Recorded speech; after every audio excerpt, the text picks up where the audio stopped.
अपि ते व्यापेला ते એટલે કોણ દોષો વાયુ પિત્ત અને કફ એ દોષો વ્યાપેલા છે તે વ્યાપીનો અપે વ્યાપેલા છે હવે એનું સ્થાન કીધું તે વ્યાપીનો અપે રત એટલે હૃદય નાભી હૃદય અને નાભી એને આપણે કબડ્ડી રમતા હોય તો રેખા દોરીએ ને એમણે રેખા દોરી કે આ હૃદય અને નાભી એમાં સ્થાન આપ્યા તે વ્યાપી ન અપે રત નાભી રત એટલે હૃદય અને નાભી એમાં અધઃ મધ્ય ઉર્ધ્વ તે વ્યાપેલા છે કઈ રીતે વ્યાપેલા છે રત અને નાભી હૃદય અને નાભી આ રેખા દોરી લીધી તો હૃદય થી નીચે અધઃ હૃદય અને નાભીની વચ્ચે મધ્ય અને હૃદયની ઉપર ઉર્ધ્વ તે વ્યાપી ન અપે તે વ્યાપેલા છે શું વ્યાપેલા છે દોષો કયા દોષો વાયુ પિત્ત અને કફ જો વાયુ પિત્ત અને કફ ત્રણ વ્યાપેલા છે એનો વિસ્તાર કઈ જગ્યાએ છે તો રત અને નાભી માં નાભી થી નીચે એ કયો રહ્યો છે વાયુ નાભી અને હૃદયની વચ્ચે પિત્ત અને ઉર્ધ્વમાં કફ સ્પષ્ટ કહી દીધું હવે આટલું સીધું સાદું અને સરળ આપણને ક્યાંય મળે નહીં આવ કહી દીધું વાયુ પિત્ત અને કફ અહીંયા વાયુ રહેલો છે અહીંયા પિત્ત રહેલો છે અહીંયા કફ રહેલો છે જ્યારે આપણે આગળ ભણશું ને ત્યારે ખબર પડશે કે આવડી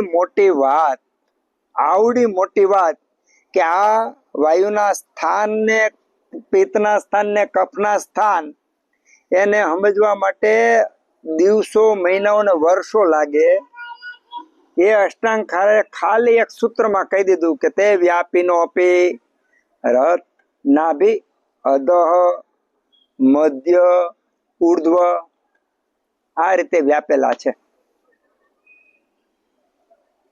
હવે અહીંયા આપણે ભેગી ચિકિત્સા શીખતા જઈએ નિદાન ભેગું શીખતા જઈએ એટલે બે વસ્તુ થાય ધીમે ધીમે આપણું જ્ઞાન દ્રઢ બનતું જાય પ્રેક્ટિકલ આપણે જીવનમાં ઉતારતા જઈશું ભેગી સારવાર પણ શીખતા જઈશું સાથે સાથે હોમવર્ક આપણે વાત એમ થઈ હતી કે અહીંયા જેટલી વાતો આવે એમાંથી 2-5 મુદ્દા તો એવા હોય કે જે આપણને હોમવર્ક માટે હોય તો આ પણ એક હોમવર્ક જ છે કે જે અત્યારે હવે આપણે વાત કરવા જઈ રહ્યા છીએ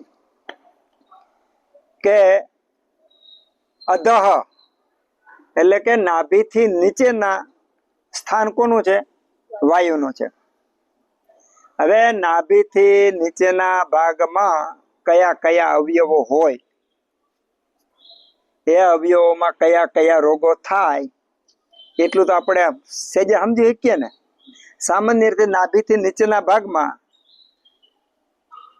આપણું બ્લેડર એટલે કે મૂત્રાશય હોય પછી આ બાજુ આંતરડું હોય પછી આ બાજુ મોટું આંતરડું ને એ પણ હોય મળાશય હોય ગુદા આ બધા ભાગ શેમાં છે વાયુના છે પછી અધઃ એટલે નીચેના ભાગમાં વાયુના છે હવે આપણને ખરેખર જો આ ચિંતન કરો ને તો હું જે શબ્દ ભાવ બોલું તમને આશ્ચર્ય થાય આપણા વધુમાં વધુ આપણા શરીરમાં કામ કરતા હોય એવા અવયવ કયા તો પગ જોજો પગ એટલા માટે ન્યાય વાયુનું સ્થાન છે નહીતર કાનમાં ન કહી શકે ન કીધું જીભમાં ન કહી શકે ન કહી શકું કારણ કે જીભ કફનું સ્થાન છે એ વધારે ગમે એટલું કામ કરે તો અહીંયા વાયુનો પ્રકોપ નહીં થાય તો અહીંયા સ્થાન વાયુનું છે તો વાયુનું સ્થાન પછી બેનોની અંદર ગર્ભાશય અને ગર્ભાશયને લગતા બધા અહીંયા મૂત્રાશય ને મૂત્રાશયને લગતા બધા અવયવો દાખલા તરીકે કિડની આવી ગઈ પછી ગભીની એટલે મૂત્રવાહિની નલિકા પણ આવી ગઈ પછી મૂત્રાશય આવી ગયું એને લગતા બધું આવી ગયું બેનોની અંદર આ ભાગ તો ખરો સાથે ગર્ભાશય અને ગર્ભાશયને લગતા એને બીજ ગ્રંથિ બીજ વાહિની આ બધું આવી ગયું એનો સીધો સાદો અર્થ એવો થાય કે આને આપણે તંદુરસ્ત રાખવા હોય તો વાયુ હરખો રાખવાનો આ ભાગમાં નીચેમાં આની નીચે જેને રોગો હોય એનો વાયુ બગડેલો હોય. એટલું તો ખબર પડે કે નહીં જાજી ભાષામાં? નાભીથી નીચેના ભાગમાં કિડનીમાં છે, આંતરડામાં છે, ગુદામાં છે, પેશાબમાં છે, ગર્ભાશયમાં છે, ઘૂંટણમાં, કમરમાં જેને જેને તકલીફ છે એ બધાયને વાયુની તકલીફ છે. વાયુ વિકૃત થયો, આગળ બીજા પાછળ દઈ જાય, એ બધાને વાયુ વિકૃત છે એટલે સમજી લેવાનું. તો હવે વાયુના રોગો કયા કયા હોય તો આપણને બધાને ખબર છે. અત્યારે સુરતની અંદર તમે જાઓ એટલે કોઈ બજાર એવી તમને નહીં મળે કે જેમાં જાહેરાત IVF ની જાહેરાત ન હોય. એવી કોઈ બજાર એવી નહીં મળે. એનો અર્થ શું થયો? સ્ત્રી અને પુરુષ એ સંતાન પ્રાપ્તિ જેટલા સિટીની અંદર આવા કેન્દ્રો વધ્યા ને એનો સીધો સાદો અર્થ એવો થાય કે નપુંસકોની સંખ્યા વધી. સીધો જ થાય ને. એમાં કઈ ગૌરવ લેવા જેવું નથી. સુરતની અંદર 1000 સેન્ટર છે એટલે વિકાસ ને પંથે જેવું નથી. તો એનો સીધો સાદો અર્થ એવો થાય કે સ્ત્રીમાં રજ અને પુરુષમાં આર્તવ આની ખામી વાળા વ્યક્તિઓ અહીંયા વધારે છે. તો એનો અર્થ વાયુના રોગો થયા. પછી ગેસ હોય, કબજિયાત હોય, હરસ હોય, મસા હોય, વાયુ પર ચડતો હોય, આ બધા રોગો કોના છે? વાયુના છે.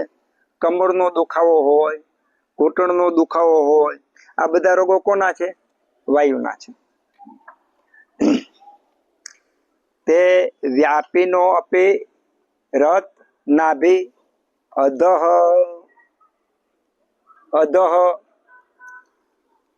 સામાન્ય રીતે આપણે જમીએ છીએ જેમાં પછી મોટા ભાગના ને જેમાં પછી પેટ ભારે થઈ જાય. મોટા ભાગના ને જેમાં પછી શું થાય? પેટ ભારે થઈ જાય. પધારો પધારો, જેમાં પછી પેટ ભારે થઈ જાય. આવું થાય એનો અર્થ એવો કે આપણે પેલા ખાતા શીખવાનું છે. જગ્યા કરજો, આપણે તો પેલા ખાતા શીખવાનું છે. તો આપણે કરવાનું છે શું? તો એ કરવાનું છે કે સામાન્ય રીતે નાભી અને નાભીથી નીચેના જેટલા રોગો છે એના માટે જવાબદાર વાયુ છે. આ વાયુ વિકૃત છે તો એને પ્રાકૃત કરવાનું છે.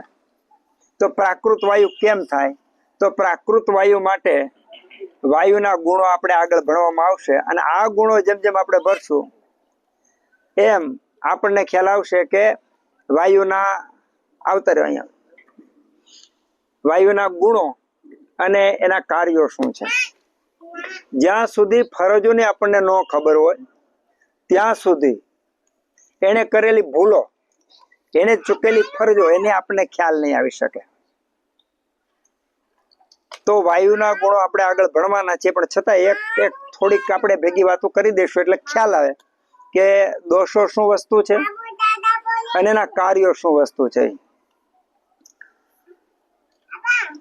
તો વાયુનું સ્થાન આમ તો પૂરેપૂરા શરીરનું કોઈ એવું કોણ કે બાકી ન હોય કોષ કે જેમાં વાયુ, પિત્ત અને કફ ન હોય, પણ જેમાં વિશેષ કરીને હોય એનું અહીંયા સ્થાન બતાવ્યું છે. વિશેષ કરીને કે વિશેષ કરીને નીચે વાયુ છે, અહીંયા પિત્ત છે, અહીંયા કફ છે. આપણે આખું શરીર આપણું જીવન છે. આપણે જીવતા છીએ ને. આપણા આંગળા, આપણા કાન, આંખો, પેટ, ઘૂંટણ બધામાં જીવન છે, ચેતના છે, આપણું શરીર છે, આપણે જીવતા છીએ. પાકું? પાકું. તો હું તમને પ્રશ્ન પૂછું.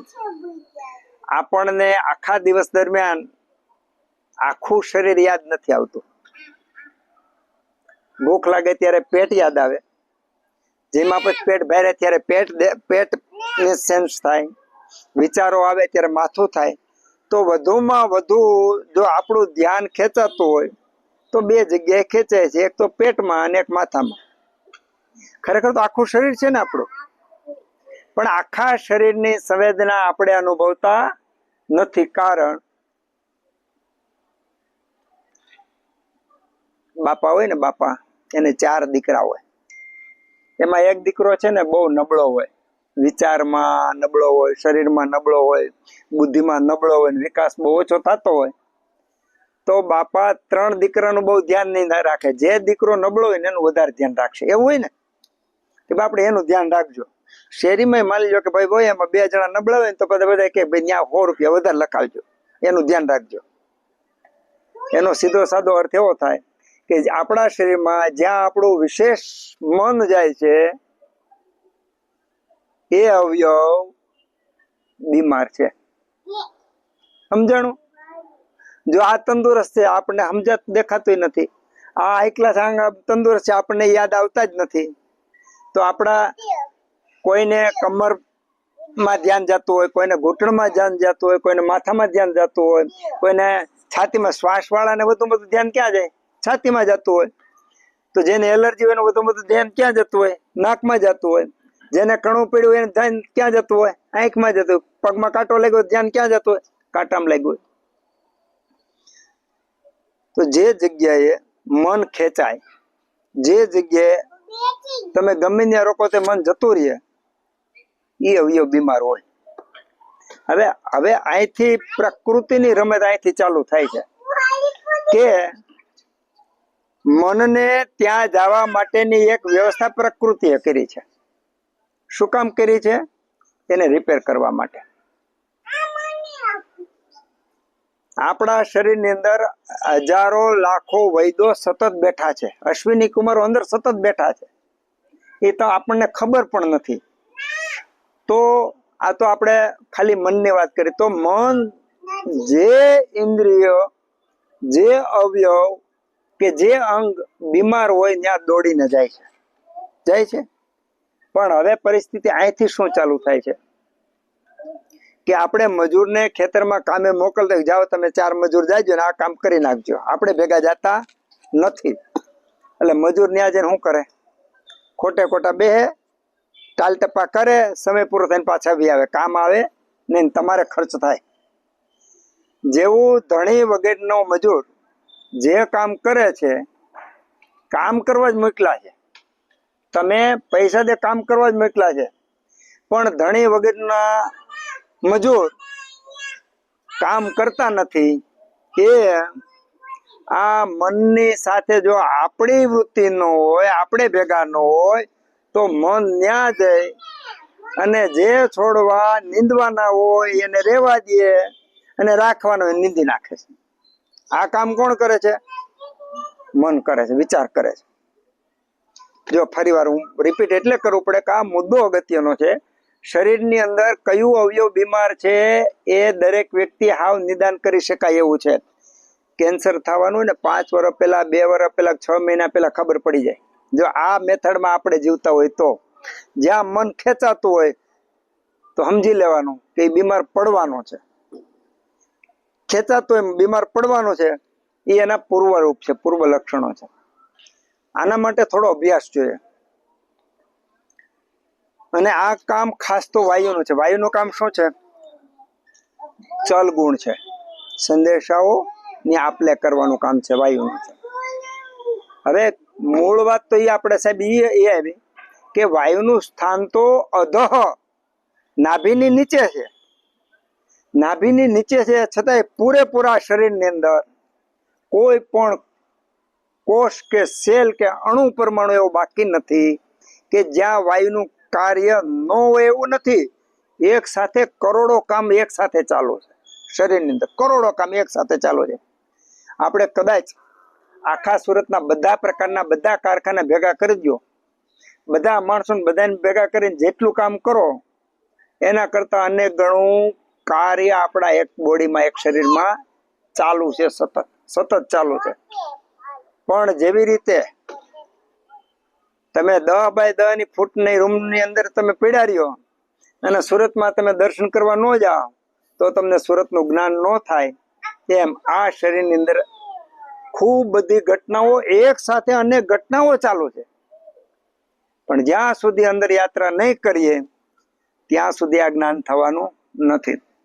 એટલા માટે તો ચરકે કીધું કે જે બધે છે વિશ્વમાં, બ્રહ્માંડમાં જે છે એ બધું આમાં છે. શેમાં છે? ચરક સંહિતામાં. બધું જ્ઞાન જે છે એ તો આમાં છે જ, પણ ઘણી બધી વસ્તુ એવી છે કે જે આમાં છે એ બીજે ક્યાંય નથી. એ આ બધી વસ્તુ છે. તો વાયુનું કામ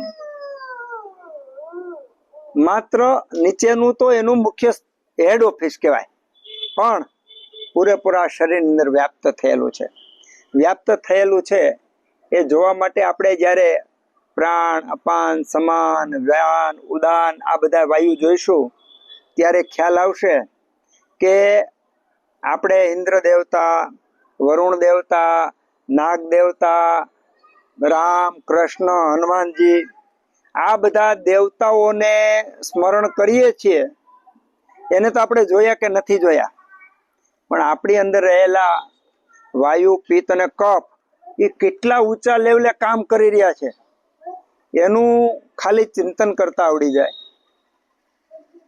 એની ઉપર વિચાર કરતા આવડી જાય, એના કાર્યોની જાણ થાય આપણને, અને જો એનું સાક્ષાત દર્શન થઈ જાય તો હું એવું કહું છું કે સાધના અને આ ચિંતનને જરાય જુદાપણું નથી. આમ જ મોક્ષ આવી જાય. કોઈ પણ એક વિદ્યામાં, કોઈ પણ એક જ્ઞાનમાં બરાબરના ઊંડા ઉતરી જાઓ તો એ જ્ઞાન હંમેશા વિષ્ણુ પ્રતિ ગચ્છતિ, ભગવાન વિષ્ણુના ચરણ બાજુ લઈ જાય છે. એમ આ જ્ઞાન આપણને એવું કીધું કે આયુ કામય માનન ધર્માર્થ સુખ સાધનમ આયુર્વેદોપદેશેષુ વિધેય પરમ આદર. જેને મોક્ષની ઈચ્છા હોય, કામની ઈચ્છા હોય, ધનની ઈચ્છા હોય, ગમે ઈચ્છા હોય, એને આયુર્વેદનું પરમ આદર થકી અધ્યયન કરવું, ભણવું, એટલા માટે કીધું છે. તો વાયુનું સ્થાન અધઃ, એના થોડા બે ચાર દાખલા લઈ લે પછી આપણે આગળ ચાલીએ. પેલા તો મોટું આંતરડું છે, વાયુનું મુખ્ય સ્થાન છે. અપાનો, અપાન ગહ, શ્રોણી, બસ્તી, મેઢ્ર, ઉરુગોચર, શુક્ર, આર્તવ, શકૃન, મૂત્ર, ગર્ભ, નિષ્ક્રમણ ક્રિયા, આટલા કામ અપાન વાયુના છે. તો અપાનો અપાન ગહ, અપાન વાયુ ગુદામાં રહેલો છે. અપાનો અપાન ગહ, શ્રોણી, શ્રોણી એટલે આ જે હાડકા, થાપાના હાડકા રહ્યા ને બે આપણા કમરના, એ જે હાડકા છે એને હિપ જોઈન્ટ કહે. ઈ શ્રોણી એની અંદર વચ્ચે ને આજુબાજુ જે છે એને શ્રોણી શબ્દ કીધો. તો એની અંદર કેટલા અવયવો છે એ બધા અંદર. શ્રોણી પછી બસ્તી, બસ્તી કહેતા મૂત્રાશય, મૂત્ર વાહક નલિકા, કિડની, આ બધા અવયવો એમાં આવી ગયા. શ્રોણી, બસ્તી, મેઢ્ર, શિશ્ન, ઉરુ, સાથળ, ગોચરો, આ અપાન વાયુ આટલી જગ્યાએ ફરે છે. એવી જ રીતના વ્યાન, ઉદાન, સમાન, આ પ્રાણ, આ બધા વાયુના પોતપોતાના કર્ણ, પોતપોતાના ક્ષેત્રો છે. પણ અત્યારે આપણે ખાસ તો નાભીની નીચે આટલા જે રહેલા છે અવયવો, એમાં થોડી ઘણી વાત કરીએ કે રજનો દોષ, રજ એટલે સ્ત્રી બીજ, સ્ત્રી બીજનું છૂટું પડવું, સ્ત્રી બીજનું ખરાબ થવું, સ્ત્રી બીજ વહેલું આવવું, સ્ત્રી બીજ મોડું આવવું, સ્ત્રી બીજનું ફલિત થવાની ક્ષમતા ન હોવી, તો એને લગતા જેટલા રોગો છે એ બધા વાયુના રોગો છે. અત્યારે તમે જે સાંભળો છો એમ એક માસ્ટર કી મળવાની, યાદ બરાબર અહીંયા હાજર છે, જેની માસ્ટર કી મળવાની છે. એમ થાય કે આટલા બધા નિષ્ણાંતો આટલા બધા બેઠા ને આટલું નથી સમજી શકતા, એટલો ખ્યાલ આવશે તમને. તો રજ દોષને કારણે જેટલા રોગ થાય બધા રોગ વાયુને કારણે. 100 માંથી 100 બહેનો તમે પૂછો કે માસિક વખતે દુખાવો થાય છે, તો 10 બહેનો તો માંડ એવી ભાગ્ય મળે કે મને નોર્મલ માસિક આવે છે. બાકી બધી બહેનોને એબનોર્મલ માસિક છે. માસિક વહેલું આવે, મોડું આવે, દુખાવો થાય, વધારે આવે, ઓછું આવે. તો સીધો સાદો અર્થ એવો થયો કે જેનું રજ રેગ્યુલર નથી, ઋતુસ્રાવ બરાબર નથી, તો એ ગર્ભધારણ કરે તો ગર્ભ કેવો હોય? સમજાય છે હું વાત કરું છું? હવે આપણે શું કરીએ છીએ? પ્રેગ્નન્સી રહે ને એના માટે પ્રયત્ન કરે છે, પણ પ્રેગ્નન્સી રહે એના માટેનું કંઈક ખેતર તો બરાબર હોવું જોઈએ ને. તમે ઘઉં વાવો, મગફળી વાવો તો ખેતર, જમીન તો બરાબર હોવી જોઈએ. જમીન હોવી જોઈએ, એ ઋતુ પ્રમાણે હોવું જોઈએ, પાછો વરસાદ હોવો જોઈએ અને બી સારું હોવું જોઈએ, તો આપણે ઉત્તમ પાક મળે. હવે આપણા કરતા તો એમ લાગે ખેડૂત બુદ્ધિશાળી છે. ખેડૂત બિયારણ 50 કે 100 કિલોમીટર દૂર જશે પણ બિયારણ સારું લાવશે. પછી એગ્રો વાળા કે જે કોઈ કે એના સલાહ પ્રમાણે હારા મારું ખાતર લઈ, એ કે તારીખે ખાતર ને બધું કરી નાખશે. એ બધું કર્યા પછી જ્યારે વાવણી થાય કે એટલા જ વરસાદ પડે પછી જ એ બી વાવે. આટલી કાળજી ખેડૂત રાખે છે, જેને આપણે અભણ કહીએ છીએ, કઈ ખબર નથી પડતી એવા કહીએ છીએ. એ જો ખાલી એક બિયારણમાં જમીનની ફળદ્રુપતા વધારવા માટે ટાઈમિંગના મેનેજમેન્ટમાં અને વાવણીમાં આટલી બધી કાળજી રાખે છે, જો એમાં રાખવી પડતી હોય તો માણસના વાવેતરમાં કાળજી રાખવી પડે કે ન રાખવી પડે?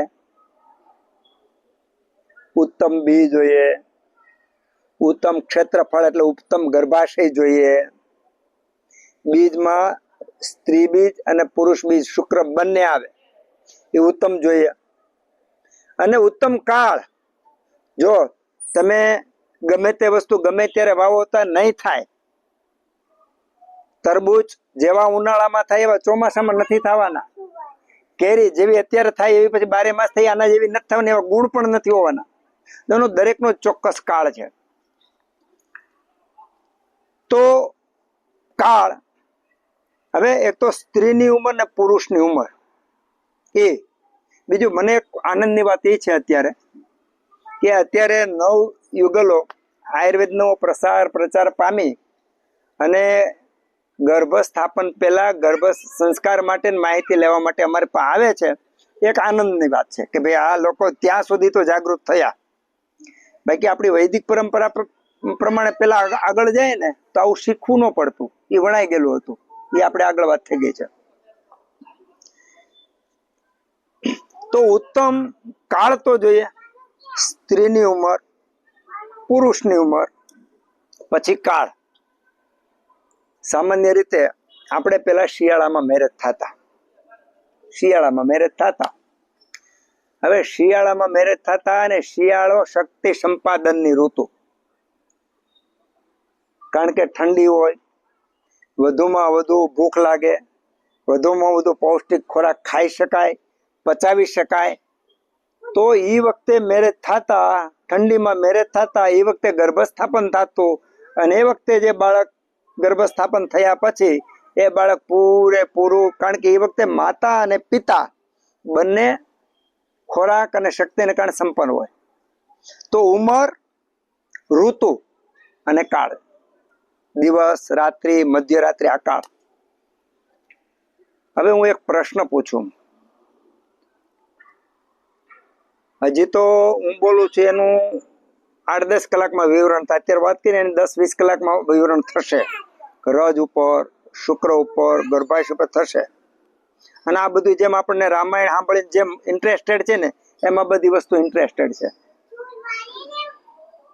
તો અત્યારે આવું ધ્યાન રાખી અને સંતાન ઉત્પત્તિ કરનારા દંપતી કેટલા? તો એનો સીધો સાદો અર્થ એવો થાય કે તમે મન પડે ત્યારે, મન પડે એવા બી મન પડે એવી જગ્યાએ ઉડાડી આવો તો હું ઉગી જાય છે. એટલે આવા સેન્ટરો ખોલવા પડે છે. માટે આ પણ એક વિજ્ઞાન છે. અને આ વિજ્ઞાન આ યુગમાં ગણા ગૈઠા માણસો સુધી પહોંચી શકે, કારણ કે આ બ્રહ્મ વિદ્યા છે. અને બ્રહ્મ વિદ્યા સત્વ આત્મા હોય, સત્વશાળી વ્યક્તિઓ હોય, એની પાસે જ જાય અને ન્યાસ ટકે. તમારો બહુ પ્રશ્ન થાય કે 200-500 વર્ષ પહેલા તો આવું કાંઈ નહોતું, ત્યારે તો આવું કાંઈ કરવું નહોતું પડતું. તો સીધો સાદો ત્રિરાશિ એવી જ છે કે ત્યારે સત્વશાળી વધારે છે આત્માઓ, આપણી જેવા કુળ કપટી નહીં હોય એવું પણ બની શકે. એટલે વાયુના આ જે ભાગની અંદર આપણે તો ખાલી રજ, હવે રજના પણ ગુણો હોય કે ભાઈ રજ કેવું હોવું જોઈએ, તો આવું હોવું જોઈએ. માસિક આ રીતનું હોવું જોઈએ. માસિકના 5 દિવસ કે 7 દિવસ જે માસિક આવે ને, તો ઋતુસ્રાવ વખતે સાંભળજો, સાંભળવા જેવું છે. ઋતુસ્રાવ વખતે આપણે નિયમો પાળતા. માથું વળવું નહીં, માથામાં તેલ નાખવું નહીં, જમીન ખોતરવી નહીં, એને બહાર જવા દેવાના નહીં, પતિનું મોઢું જોવાનું નહીં, સાદડીમાં એને સુવાનું, અલગ જગ્યાએ હોવાનું, આવા નિયમો હતા. આજે આપણે એને અછૂત કહીએ, એટલે આપણે એને બાયલા નિયમો કહે છે. હવે ત્યાં સુધીની વાત કરી. હવે વિજ્ઞાન ક્યાં પહોંચ્યું તમે જોઈ લેજો, અને 100% સાચું છે. મેં તો અત્યારે હું તમને જે વાત કરવા જઈ રહ્યો છું એ વાત તો મેં પ્રૂફ કરેલી છે, કેટલી જગ્યાએ જોયેલી છે. ધાવતી ધાવત, જે સ્ત્રી ઋતુ સ્નાતા હોય, માસિક આવેલું હોય, એ સ્ત્રી એ વખતે એ મહિનામાં જો ગર્ભધારણ કરે, માની લો કે 5 દિવસ માસિક આવ્યું અને પછી ગર્ભધારણ કર્યો, તો આ 5 દિવસ દરમિયાન એને જો નિયમો પાળ્યા હોય તો પ્રાકૃત બાળકનો જન્મ થાય. અને આ નિયમોનો ભંગ કર્યો હોય તો બાળકમાં વિકૃતિ આવે. કેવી વિકૃતિ આવે આપણે 2-5 વાક્યોમાં જોઈ લઈએ. આમ તો 1 કલાકનો વેબિનાર છે આપણો, પણ આપણે 5 વાક્યોમાં જોઈ લઈએ. ધાવતી ધાવત, જે સ્ત્રી ઋતુ વખતે દોડાદોડ કરે, ચંચળતા હોય, તેનું બાળક ચંચળ થાય. હવે પાછી મજા આવશે. હવે ઈ આવશે કે જે માથું ઓળે, જે સ્ત્રી માથું ઓળે, તેનો સંતાન થઈને ટાલ્યું થાય, બુદ્ધિમાં ઉતરે છે. ઋતુ સ્નાતા સ્ત્રી જો માથામાં માથું ઓળે દાંતિયાથી, અને એ મહિને જો એને ગર્ભધારણ રહ્યો અને એને જો બાળક થાય તો એ બાળક ટાલ્યું થાય. આ ગણિત ક્યાં વિજ્ઞાન પાસે શીખવા જઈશું? હવે આગળ કે છે કે નિર્લિખિત એટલે જમીનને ખોતરતું હોય ને, જેમાં ઋતુ વખતે ઋતુમતી હોય ને જમીન ખોતરતી હોય, તેનું બાળક કુનખ થાય, નખના રોગો વાળું થાય. જે સ્ત્રી અભ્યંગ કરે, માલિશ કરે ઋતુમતી હોય ત્યારે, તો કોઢી, એનું બાળક છે ને કુષ્ઠ રોગી થાય. તો આ બધા જે આ 100% સાચા છે. અને મેં પાછા એવું છે કે મને એમ થાય કે આ સાચું છે ખોટું, તો દર્દી આવે ને પછી એની માને બોલાવું, અને એની માને કહું કે ભાઈ હવે તું વિચાર, એ તો ભૂલી ગઈ હોય. એવી 8-10 અમાયુને બોલાવો ને, એમાંથી 2-3 નો યાદ આવી જાય કે નહીં આવું હતું, આવું હતું ને આવું હતું. આપણો ચરક સુશ્રુત ખોટો ન હોય સાહેબ. એને તો અનેક વખત આવા અનેકને જોયા પછી અને સિદ્ધાંત પ્રમાણે આપણને વાત કરી છે. આપણી તો બુદ્ધિ આપણે થડાઈ નથી, એટલે આપણને આ વાત નહીં ગળે ઉતરે. તો આ વાયુના જે સ્થાન છે એ એનું મુખ્ય કાર્ય તરીકે છે, બાકી તો આખા શરીરમાં ફરેલા છે. એ જ રીતનું શુક્રનું તમે જુઓ. હવે એક બીજી પણ બહુ મહત્વની વાત છે. આપણને એમ થાય કે સ્ત્રીઓને મહિને માસિક આવે છે, બરાબર. પુરુષ છે, પેલા તો આપણે સ્ત્રીની થોડીક વાત આગળ ચલાવી લઈએ. સામાન્ય રીતે જે સ્ત્રીને અંજવાળો એટલે કે શુદ્ધ વખતે માસિક આવતા હોય, સામાન્ય રીતે સ્ત્રીઓને શુદ્ધમાં જ માસિક હોય છે. સામાન્ય રીતે પ્રાકૃતમાં એનું શરીર વિકૃત હોય તો વેદમાં ચાલુ થાય. શુદ્ધમાં હોય અને જો કોઈ પણ પ્રકારનું હોય ડિસ્ટર્બ ન કરતી તો શુદ્ધમાં હોય ને એની સંતતિ બધું ઉત્તમ જ થાય. કેટલું હેલું છે. પછી આપણે લગ્ન જવા હાટું, જાત્રા કરવા હાટું, કામ કરવા હાટું આગળ પાછળ કરી અને સાયકલ ખોરવી નાખીએ છીએ. હવે આ સાયકલ ખોરવાયેલી હોય તો શરીર કેટલું ડિસ્ટર્બ થાય એ તમારે જોવું હોય તો એક કાચમાં જરાક તમે ટકોર મારો તો આખો કાચ ધ્રુજી જાય છે. એના કરતા વધારે સેન્સિટિવ આપણું શરીર છે. એક તળાવની અંદર જરાક કાંકરો નાખો ને આખા શરીર તળાવના પાણીમાં એ વમળો ફેલાઈ જાય છે. એના કરતા આપણું શરીર વધારે સેન્સિટિવ છે. તો સ્ત્રી બીજ, માસિક એટલે કે ઋતુચક્ર, ગર્ભાશય, યોની અને આ બાજુ આવો તો શુક્ર, આ બધા વાયુના સ્થાન છે. એટલે આપણે લઈએ છીએ વાયુના સ્થાન છે. પુરુષમાં શુક્રનું ઉત્પન્ન થવું સામાન્ય રીતે સાપ છે, સાપ કે વીછીમાં તો સમજ્યા, પણ સાપ છે તો સાપના આખા શરીરમાં ઝેર વ્યાપેલું છે. એમાં આખા શરીરમાં એ જયારે ક્રોધાયમાન થાય, ભયભીત થાય ત્યારે આવી અને એને થેલીમ થઈને પછી ઝેર બહાર કાઢે. બાકી આખા શરીરમાં વ્યાપેલું છે. એવી રીતે વીર્ય પૂરેપૂરા શરીરમાં વ્યાપેલું છે, શુક્ર. હવે અહીંથી આપણે એક મુદ્દો જે વાત કરવાના છે થોડોક વિવાદિત મુદ્દો છે. વીર્ય સ્ત્રીમાં પુરુષમાં બંનેમાં વ્યાપેલું છે. સ્ત્રીને પુરુષમાં બંનેમાં વ્યાપેલું છે. જેમાં બળ, બુદ્ધિ, પરાક્રમ, ખુમારી, નવા કામ કરવાની ઉર્જા, એનર્જી જે કાંઈ આપે છે એ બધું વીર્ય આપે છે. તો વીર્ય પુરુષ અને સ્ત્રીમાં બંનેની અંદર છે. ઓજના એના પછીની ધાતુ ઓજ હોય છે.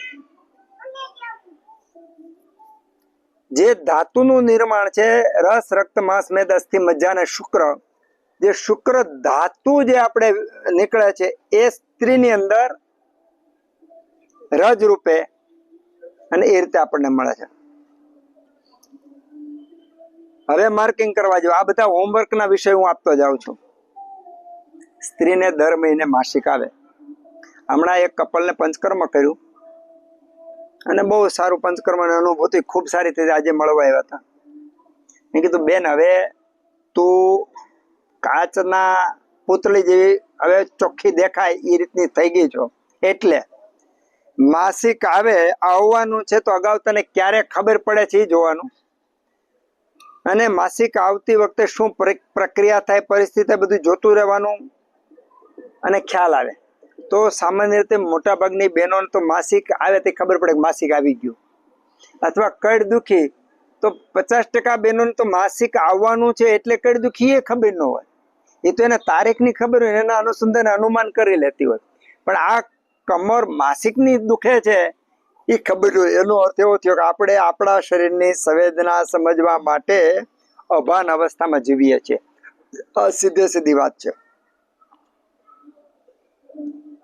તો પુરુષોમાં શુક્ર ધાતુ પૂરેપૂરા શરીરમાં વ્યાપેલી છે. સ્ત્રીમાં પણ છે.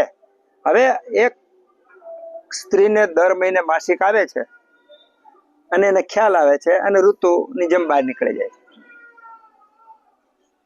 એક પ્રશ્ન પૂછું કે તમને અથવા તમારી આજુબાજુમાં કોઈ પુરુષ તમને એવો જોયો કે જેને દર મહિને અમુક ચોક્કસ સમયે ચોક્કસ આવેગો આવે છે? ન જોયું તો આજથી જોઈજો. દરેક પુરુષને સ્ત્રીની જેમ ચોક્કસ સમયે, આને કે 25 દિવસે, 30 દિવસે, 35 દિવસે માસિક આવે અને શરીરમાં પરિવર્તન થાય, એમ ચોક્કસ સમયે શરીરમાં પરિવર્તન આવે છે. આ પરિવર્તન આપણે આટલી ઉંમર ગઈ આપણે જોયા નથી. આવે છે તો પાક્કું જ છે. ચોક્કસ ભાઈ 28 દિવસે તો 28 દિવસે કા ગુસ્સો આવવા માંડે, કા કબજિયાત થઈ જાય, કા ગેસ થવા માંડે, કા ઊંઘ નો આવે, કા બેચેની થવા માંડે, કા તાકાત ને બધું બરાબર કંઈક ને કંઈક પરિવર્તન આવે છે. પણ આપણે માર્કિંગ કર્યું નથી, કારણ કે આપણને કહેવામાં જ નથી એવું કે તમારા પરિવર્તન. અને આ પરિવર્તન આવે છે એવી જો આપણને ખબર હોય તો આપણે એનો કંટ્રોલ કરી શકીએ. બહેનોને માસિક આવે ને ત્યારે બહેનોને ખબર હોય મને ગુસ્સો વધારે આવે છે એના ઘરવાળાને ખબર હોય કે ગુસ્સો વધારે આવે છે, એના કારણે ખબર હોય કે આ જે એને તકલીફને કારણે ગુસ્સો આવે છે, એના કારણે ઘણા બધા ઝઘડા અટકી જાય.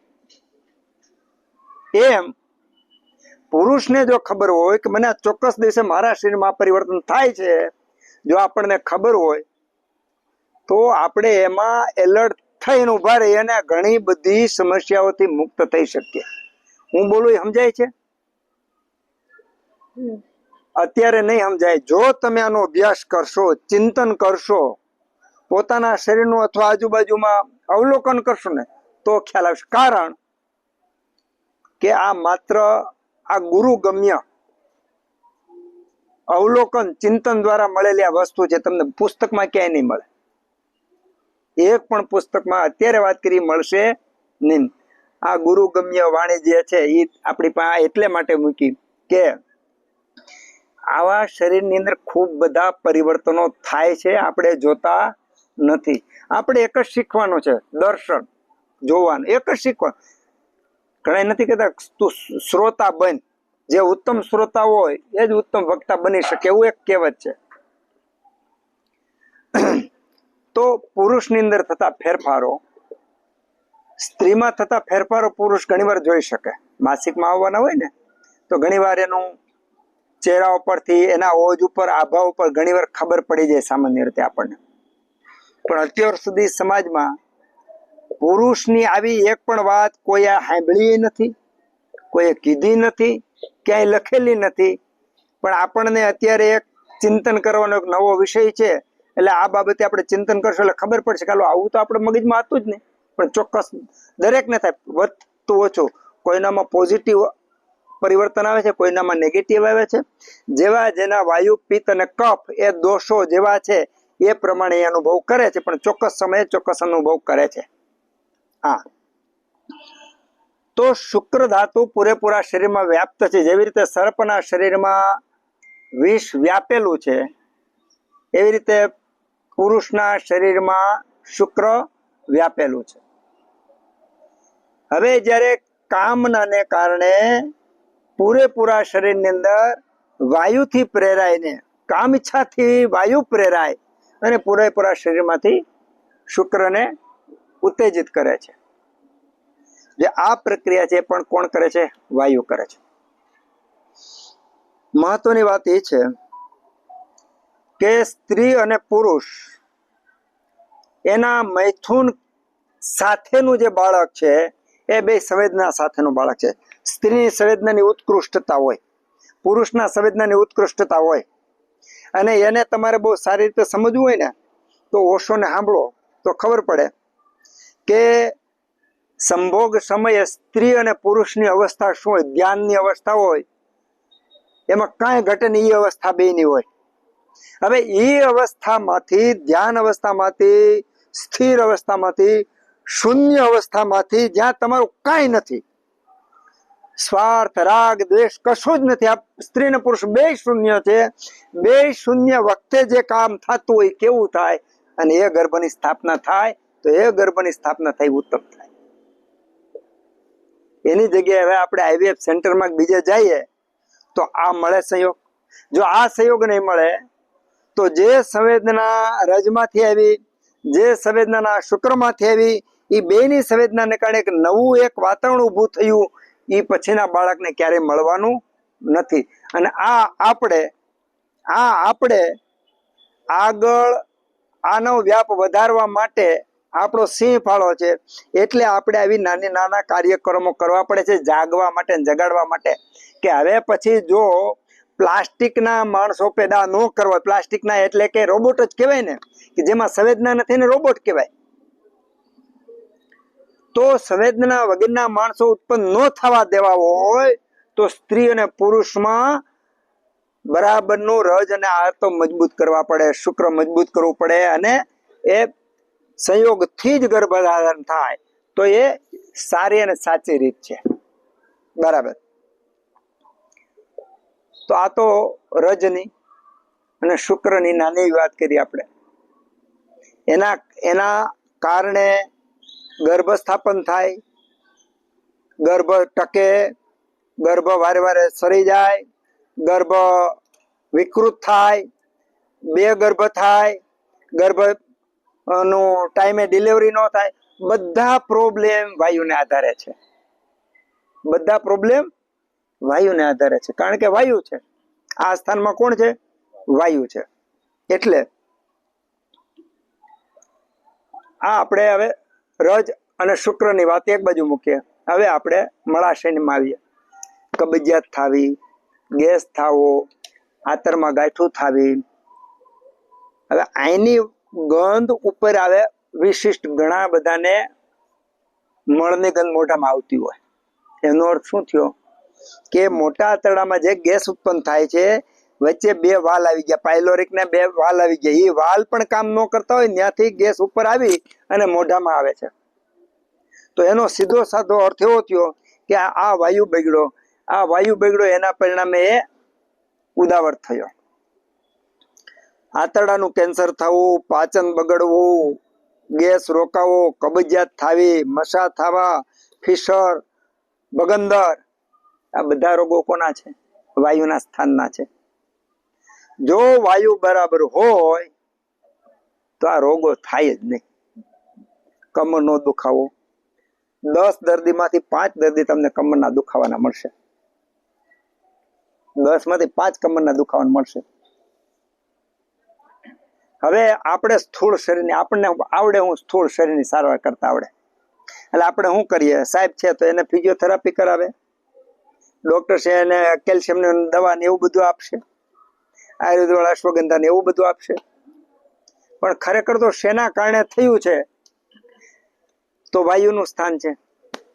હવે એનો એક દાખલો આપી દો તમે. બગસરા એક આપણા દર્દી છે, એને ઘરમાં 2-3 જણા દવા ચાલુ છે. ફોન આવ્યો કે સાહેબ બાપાને કમરમાં બહુ દુખે છે, 15 દી થયા, 2 ઓર્થોપેડિક ને બતાવ્યા, એટલા દિવસ દવા લીધી, દવાથી 1% ફેર નથી. શું કરવું?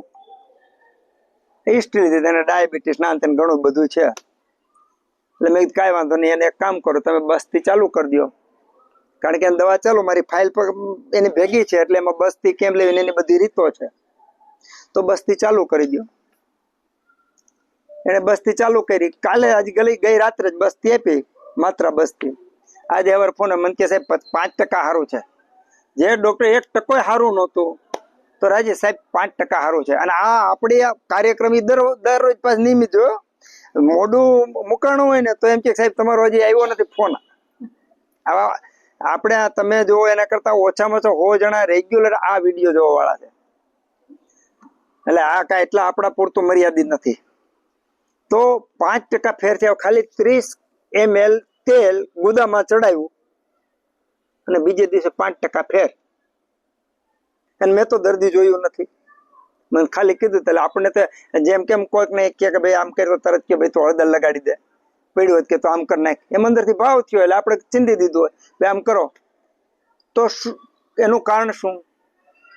કે હવે ઓર્થોપેડિક સર્જનને કમરના દુખાવામાં વાયુ તો દેખાવા નથી, કારણ કે એમાં એનો વાંક નથી, ભેણા નથી.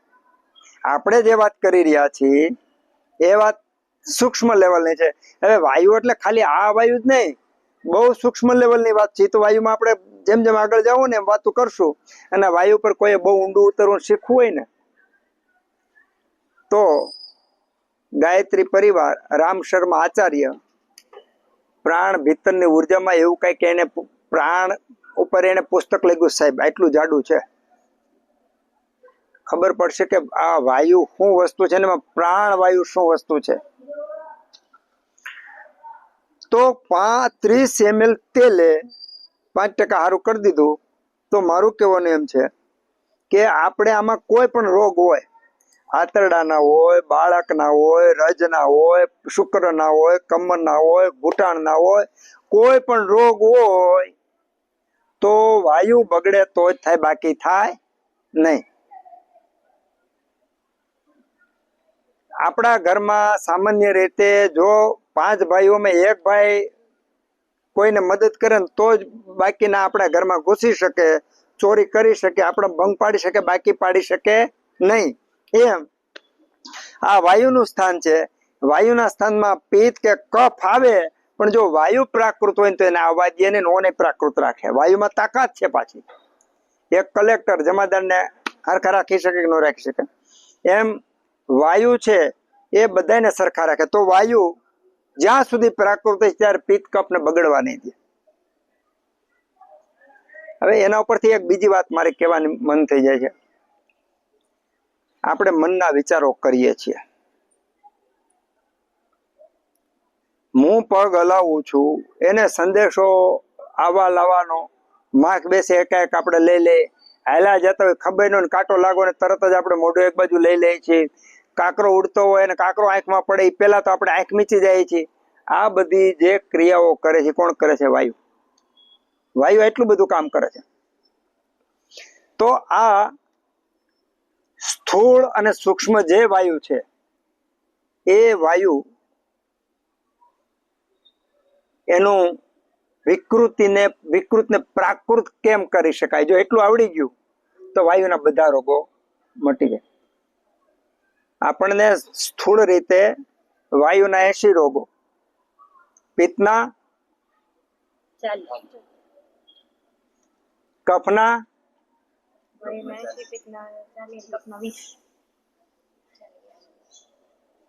જો વાયુના અડધા કરતાંય વધારે એકલા વાયુના રોગો કીધા. આમ તો લાખો કરોડો રોગો થાય, પણ આ તો ગણી શકે નાનાત્મક રોગો કરીને ગણી દીધા.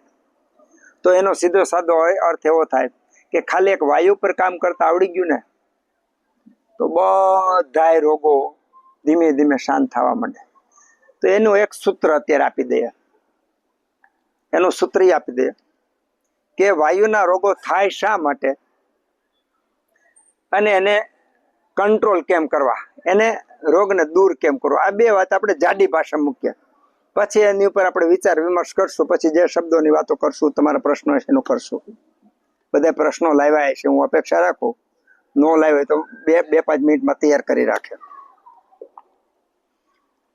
વાયુના ગુણો આમાં આગળ આવશે. તત્ર વૃક્ષ, લઘુ, શીત, ખર, સૂક્ષ્મ, ચલ, અનિલ. આટલા ગુણો વાયુના છે, એમાં આવશે. આ ગુણો વાયુના આવશે. આ ગુણોમાં અતિ વધારે પડતા જો ગુણો હોય તો વધારે, અને એ વાયુ વધે તો પાછા વાયુના પ્રકોપના, વિકૃતિના એ લક્ષણો ઉત્પન્ન થાય. અને એ લક્ષણો છે એ લક્ષણો આપણા શરીરની અંદર રોગો ઉત્પન્ન કરે. વાતાત, ઋતિ, નાસ્તો, રુજા. વાયુ વગર દુખાવો હોય નહીં. ક્યાંય પણ દુખાવો છે તો વાયુ છે. તમને પ્રશ્ન થવો જોઈએ, કાંટો લાગ્યો અને ઘડીકમાં દુખાવો કેમ થઈ ગયો? વાયુ ક્યાં આવી ગયો? પ્રશ્ન થયો. આમ કાંટો કણું પણ તરત દુખાવો થયો તો એટલી વારમાં વાયુ જેવી રીતે નરસિંહ મહેતાએ લખ્યું કે કણે કણમાં ભગવાન તું છો, એમ વાયુ સર્વ વ્યાપક છે. તૈયાર જ છે, એનો કનેક્શન તૈયાર જ છે. ઈશારામાં સેકન્ડના કરોડમાં ભાગમાં તો એ બધું કામ કરી નાખે છે વાયુ. આ વાયુ જ કરે છે. હવે વાયુ ના પ્રાકૃતની ખબર હોય તો વિકૃતની આપણે ખબર પડે. તો પ્રાકૃતની થોડીક વાતો કરી લઈ કે સામાન્ય રીતે જો વાયુ, પિત્ત અને કફ 3 દોષ, ખરાબ કોઈ દોષ નથી. ખરાબ દોષ હોય તો પવન પુત્ર હનુમાનજી એ વાયુના પુત્ર જ હતા. વાયુનો ગળો વાયુથી ભરેલા જ હતા. આપણી એક દેવતા દેવી, આપણા રીત રિવાજો, આપણા ઉત્સવો, આપણું જીવન, વૈદિક જીવન જોવો ને તો આયુર્વેદના ઉપદેશથી સભર ભરેલું છે. હનુમાનજીના પાત્ર પર ખાલી વિચાર કરીએ કે પવન પુત્ર એટલે કે વાયુ નો દીકરો વાયુ જ હોય ને, વાયુ દીકરો વાયુ જ હોય ને. તો વાયુ જેની અંદર પૂરેપૂરો ભરેલો છે એવો હનુમાનજી જો ઉત્તમમાં ઉત્તમ વ્યક્તિ, બળવાનમાં બળવાન વ્યક્તિ, ઉત્તમમાં ઉત્તમ દાસ ને ઉત્તમમાં ઉત્તમ લીડર ને બધા ગુણ સંપન્ન થઈ શકતો હોય તો એનું કારણ શું? બાકી એ વાયુ શક્ય જ નથી એટલું વિકાસ કરી શકે. તેની ચિકિત્સા કરવામાં આવી હતી. કોની? હનુમાનજીની ચિકિત્સા કરવામાં આવી હતી. હનુમાનજીની ચિકિત્સા એ કરવામાં આવી હતી, એને તેલથી સતત બધા આખું ગામ તેલ ચડાવે. એનો અર્થ થયો કે વાયુમાં તમે તેલ નાખો, જેટલું તેલ નાખો એટલું ઓછું, જેટલું તેલ નાખો એટલું, જેટલું તેલ નાખો એટલું ઓછું વાયુ.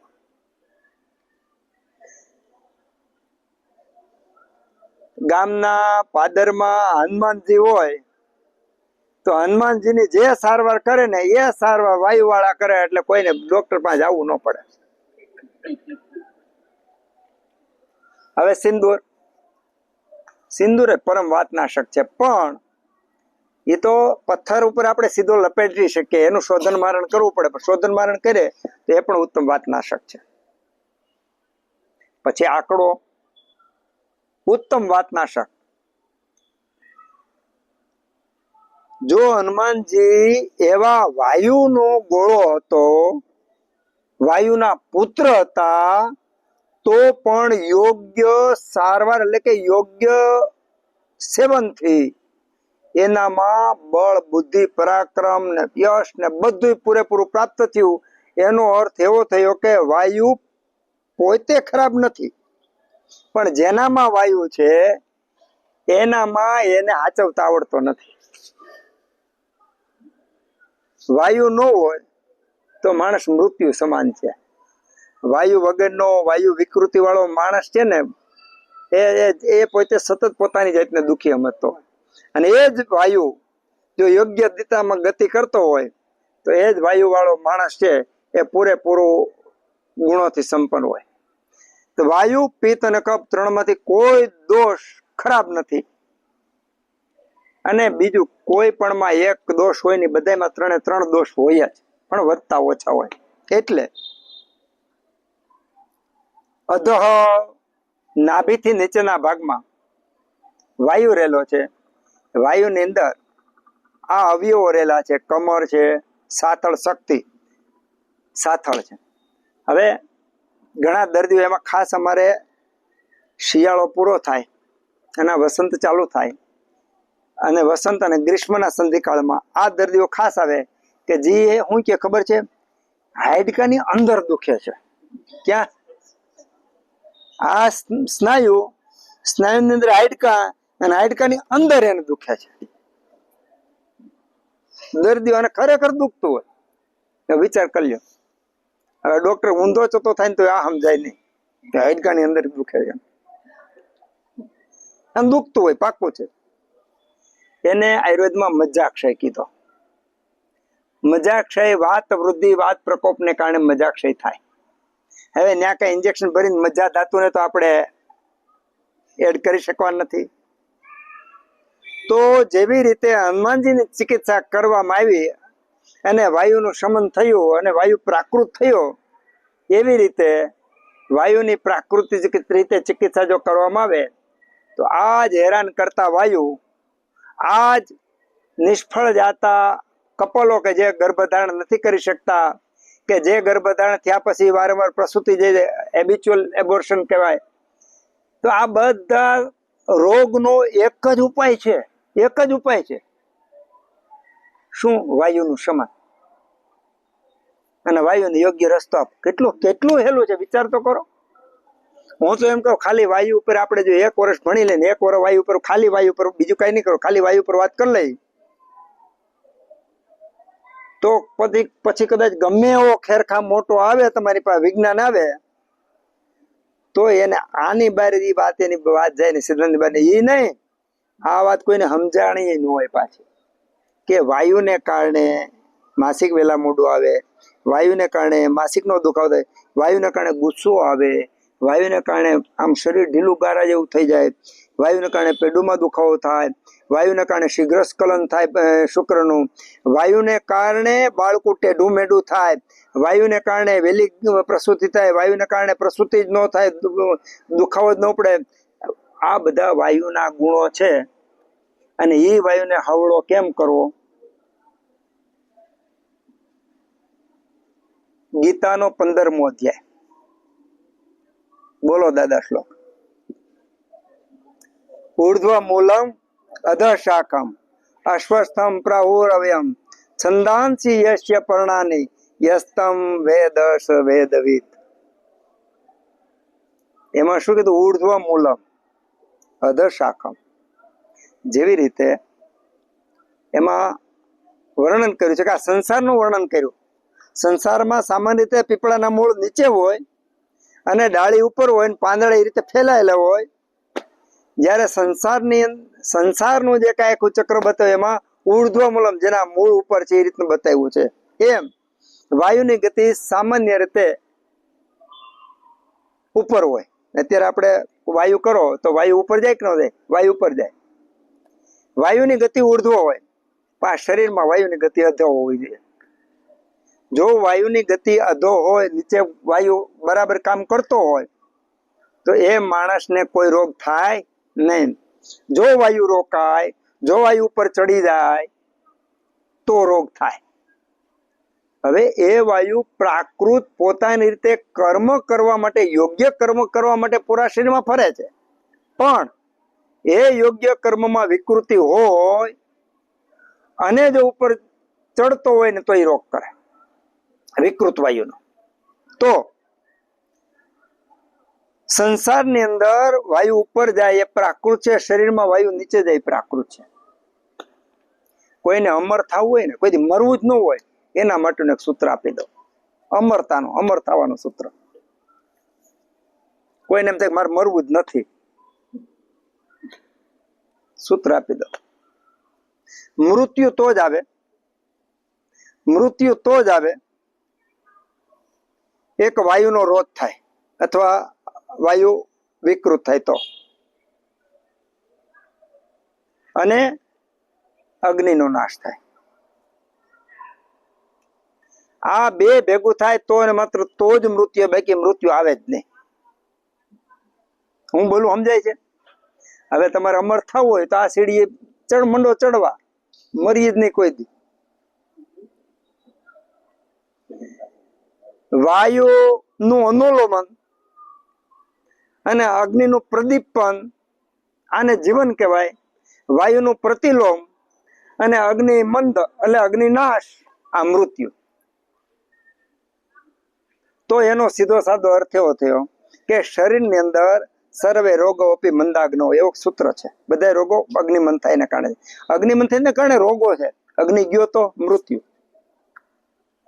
પછી વાયુ અનુલોમન જોઈએ, જો વાયુ પ્રતિલોમ થયો તો મૃત્યુ.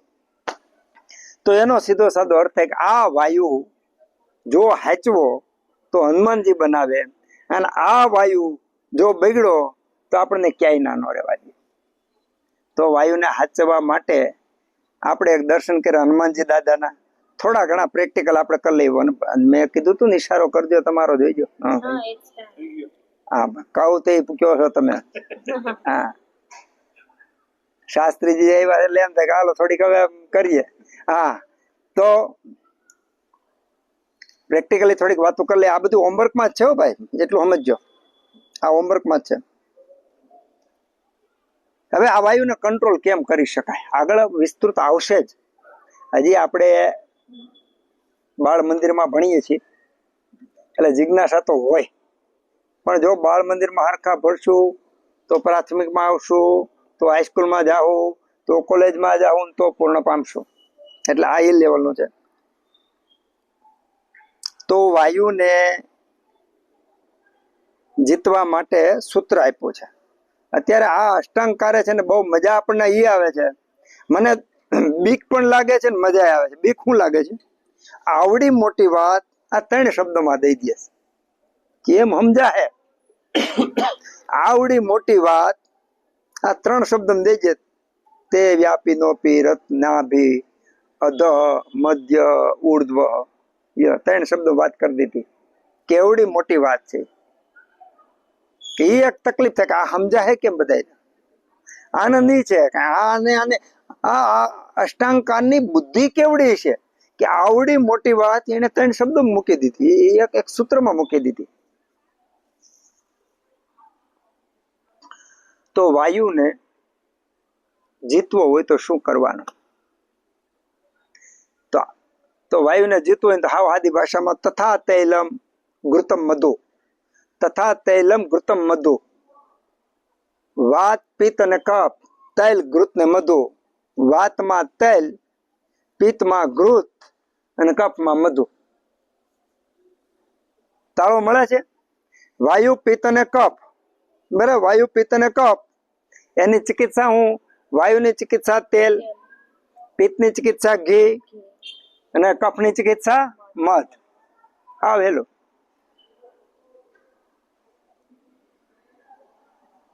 ફરી વાર, વાયુ, પિત્ત અને કફ.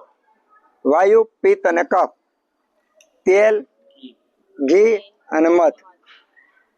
આમાં ઘણા બધા અમારી ઓપીડીમાં બેહવા આવે છે, શીખવા આવે છે, સમજવા આવે છે. તો અત્યારે અમે 80% દર્દીઓ પિત્ત વાળા, ગરમી વાળા હોય. અને એમાં હું ખાસ પહેલી વખત કહું કે તારા માટે અમૃત હોય તો ઘી અને દૂધ, ગીર ગાય અથવા દેશી ગાયનું કે જેમાં ખૂંદ છે, તો એના માટે તારા માટે દુનિયામાં ઉત્તમ ઉત્તમ દવા હોય તો ઘી અને મધ. એટલે ઘણી વાર આવા બહુ હોશિયાર બેઠો ને એમ થાય સાહેબ નકરું દે તેમાં હોળી હું, ઘણી વાર એવું થાય ને. પણ આવા સિદ્ધાંતો સમજી ત્યારે ખબર પડે કે દેખાતી હોય વાત નાની પણ મોટા મોટા રોગો મટાડે. દાખલા તરીકે અલ્સરેટિવ કોલાઇટિસ હોય તો ડોક્ટર એને છાશ ને દહીં એવું ખાવા આપતા હોય, બરાબર. અલ્સરેટિવ કોલાઇટિસ છાશ ને એવું આપતા હોય, પણ 90% કરતા વધારે અલ્સરેટિવ કોલાઇટિસ દર્દીના હિસ્ટ્રી તપાસીએ ત્યારે સામાન્ય રીતે પિત્ત પ્રકોપ વાળા હોય છે, રક્ત પ્રકોપ વાળા હોય છે, રક્ત દુષ્ટિ વાળા હોય છે. અમે એને બંધ કરાવી દઈએ. ડોક્ટરો એને ઘી દૂધ ખાવા ના પડે, અમે એને ઘી દૂધ ખાપીએ. ઘી દૂધ આપીએ ને દર્દી હાજા થાય છે. તો આ સિદ્ધાંતને કારણે એટલે જે વાયુના દર્દીઓ છે, તેલ એની ઉત્તમમાં ઉત્તમ ચિકિત્સા છે. તેલમાં ઉત્તમમાં ઉત્તમ તેલ હોય તો તલનું તેલ અને એક વાતારી નામનું તેલ છે કે જે વાયુનો દુશ્મન છે. અને એનું નામ આપણને બધાને ખબર છે, એરંડો. એનું એક નામ વાતારી છે, વાયુનો દુશ્મન એવું છે. વાયુનો દુશ્મન એવું છે. તો વાયુનો દુશ્મન એ એરંડનું તેલ છે. તલનું તેલ, બધા તેલમાં ઉત્તમમાં ઉત્તમ તલનું તેલ. તો તલનું તેલ અને એરંડ તેલ આનું સેવન વધારે કરવાનું. સાથે સાથે વિશ્વ ભેષજ, વિશ્વ ભેષજ એટલે સૂંઠ. વિશ્વ એટલે આખી દુનિયાની જો કોઈ હાજુ કરી શકતું હોય ને તો ઊંટ આખી દુનિયાને હાજી કરી દે. એક અર્થ થાય. બીજો અર્થ એવો થાય વિશ્વ એટલે બધા રોગોની સારવાર એક કરી શકે. કોણ? સૂંઠ. તો બધા રોગો મટાડનાર કોણ? ઊંટ. બધાને હાજા કરનાર કોણ? તો સૂંઠ.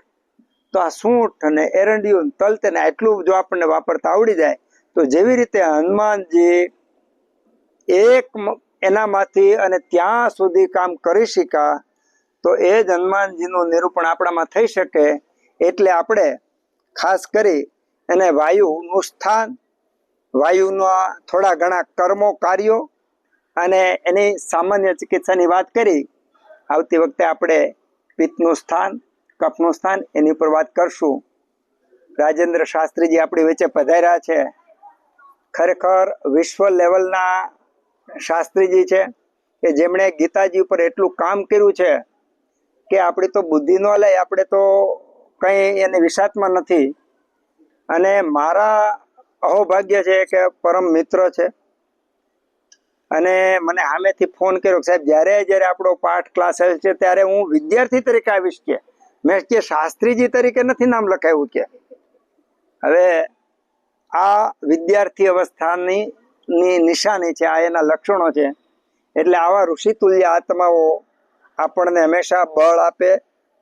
અને આપણા આ કાર્યને, આ કામ સાહેબ એવું છે કે મને આ કામ કરવાની પ્રેરણા એટલે મળે છે કે આ જલતી જોગ નાનો એવો દીવો કોઈ એવી મજબૂત હાથમાં જાય ને પછી મોટી મશાલ બની જાય ત્યાં સુધી આને બુજાવા નથી દેવો. બસ આવી નાનું એવું હેતુ છે કારણ કે આયુર્વેદની મૂળ આ વાતો જે છે, જે આ સિદ્ધાંતો છે એ ચોપડીમાં છે, એ આચરણમાં અને વિચારમાં આવે તો જ એ સાચા. બાકી ચોપડીમાં તો બધી વસ્તુ છે. એટલે આપણે ભગવાન ધન્વંતરીને પ્રાર્થના કરીએ કે આવા ઋષિતુલ્ય આત્માઓના આપણને આશીર્વાદ મળે અને આપણને આ માર્ગે જ્ઞાન મેળવવા માટે સતત ને સતત પ્રેરણા આપે એવી ભગવાન ધન્વંતરીને પ્રાર્થના. ઓમ સહના ભવતુ સહનૌ ભુનક્તુ સહ વીર્યં કરવાવહે તેજસ્વિનાવધીતમસ્તુ મહાવિદ્વિષાવહે. ઓમ શાંતિ શાંતિ શાંતિ.